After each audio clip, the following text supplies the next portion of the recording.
The light in the cottage had changed, without anyone quite noticing when it happened. What had brightly shone on copper pots earlier in the afternoon had softened now, the sunlight smoothing a gentle hand down the wallpapered walls. Shadows stretched longer across the floorboards, and the ticking of the clock on the mantel seemed to have found a slower pace. Roscoe was the first to feel it.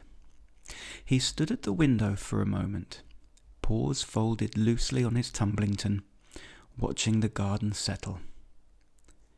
The breeze had dropped to no more than a fluttering whisker, and the leaves on the apple tree were hardly moving at all. "Bunnies, it feels like one of those evenings," he said at last, turning with a small smile, "when the cottage would like a bit of looking after before we go to bed." Berry looked up from the rug where he'd been lining his slippers neatly side by side.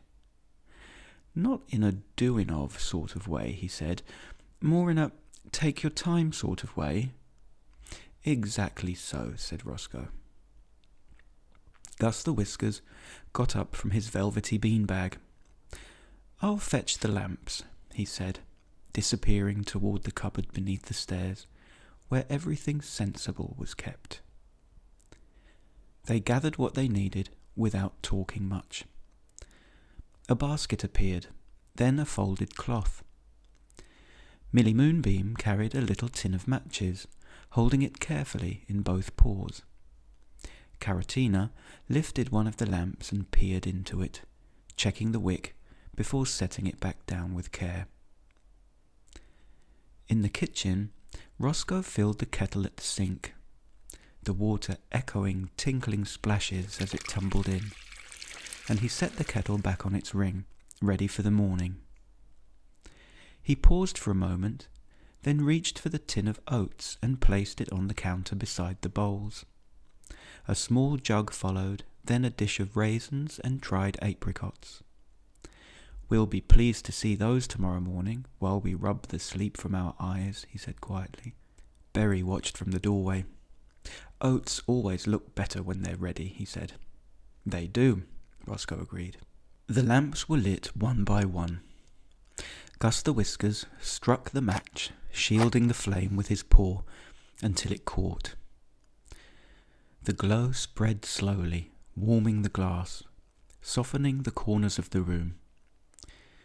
Caratina carried one lamp into the sitting room and set it where the light would fall across their neatly arranged toys, shadows flickering around Roscoe's monster truck. Millie Moonbeam stood back and tilted her head. "That shadow looks like a dormouse stretching," she whispered. Berry smiled. "A very sleepy dormouse." In the kitchen, they laid out what would be needed for the morning. Bread was wrapped in the stripy tea towel to stay fresh and set beside the board. A small pot of honey was put on the table by the oats, and apples were placed in a bowl, their golden, speckled skins catching the lamplight. "Shall we leave the porcelain cups out?" asked Caratina. "Yes," said Roscoe. "They're good cups for starting the day." They worked from room to room, setting things just so, doing just enough.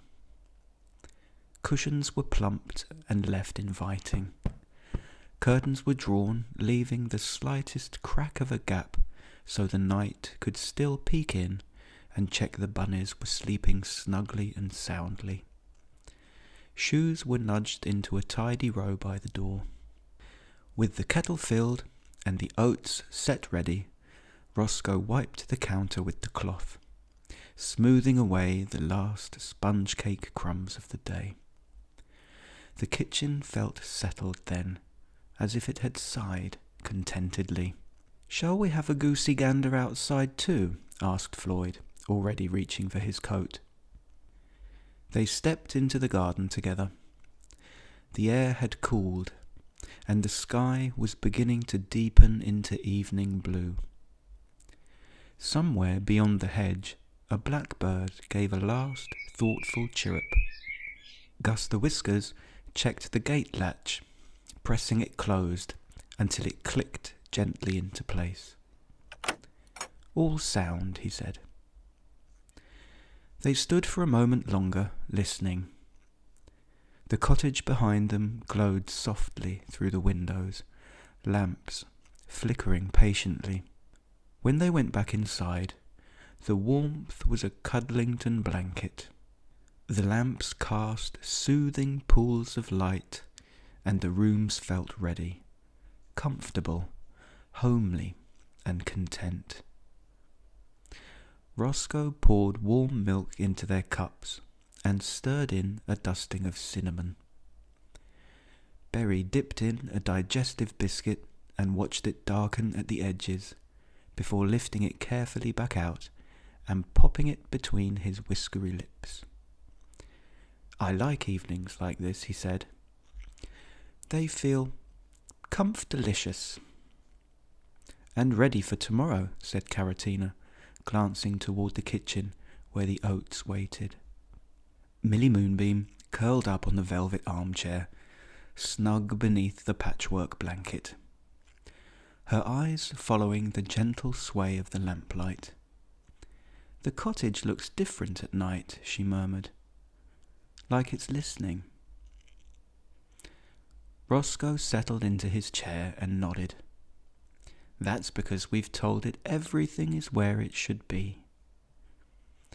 And one by one yawns appeared. Ears drooped, whiskers softened. Outside the garden rested, and inside the cottage held its quiet glow. All was snug. All was well. Night-night.